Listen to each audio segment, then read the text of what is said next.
I'm not putting the air cleaner on until I have the thing running, because I haven't turned, see if the gas overflows, because I haven't turned this on yet. I haven't tried starting it yet.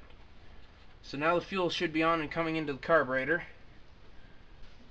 I'll manually choke it because I don't want it full throttle, because I've never had luck starting things full throttle. Everything's been tightened. I put some gas in it. It doesn't leak anymore, which is good. Hopefully.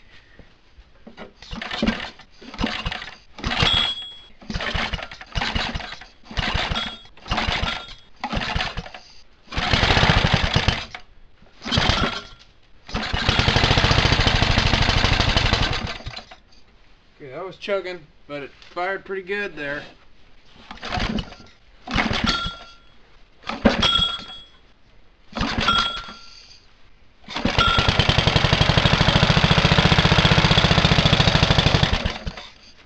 Oh, I overchoked it. My bad. Oh.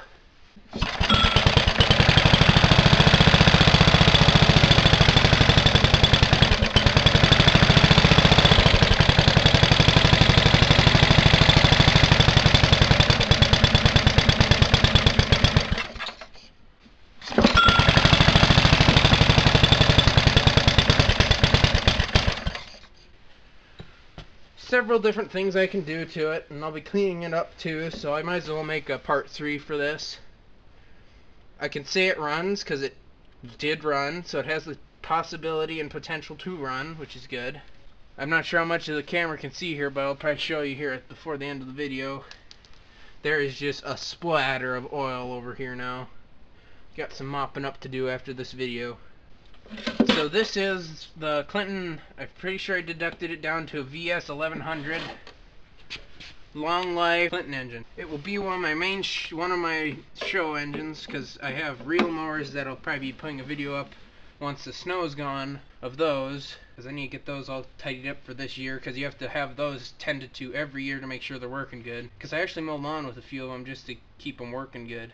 But this is it. This is pretty much as far as it'll get, besides running better, until I find a recoil for it at swap meets. Pretty sure it's a Fairbanks Morris recoil.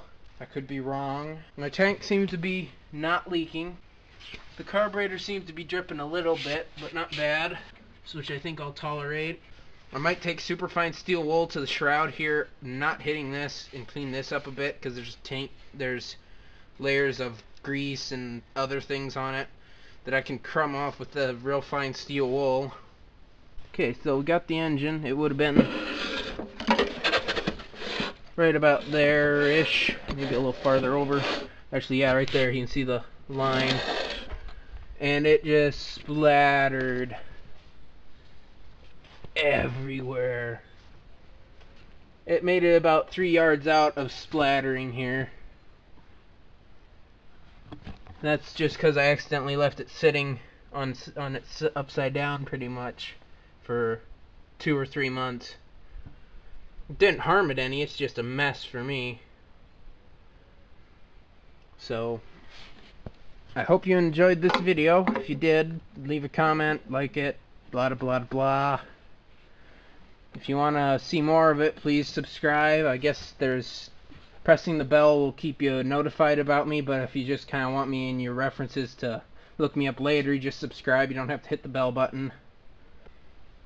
But yeah, hopefully after this video comes out, it'll be about another week before I get to the next video, because it's cold again. Like, it warmed up, and now today's the last warm day, supposedly, and it's supposed to go back down to sub-zero temperatures, which I'm not looking forward to. So it'll be a while till I clean it, because I used pressurized gas and things to blast this grease off, which cleans it way faster than just scrubbing it. That should be all for the video.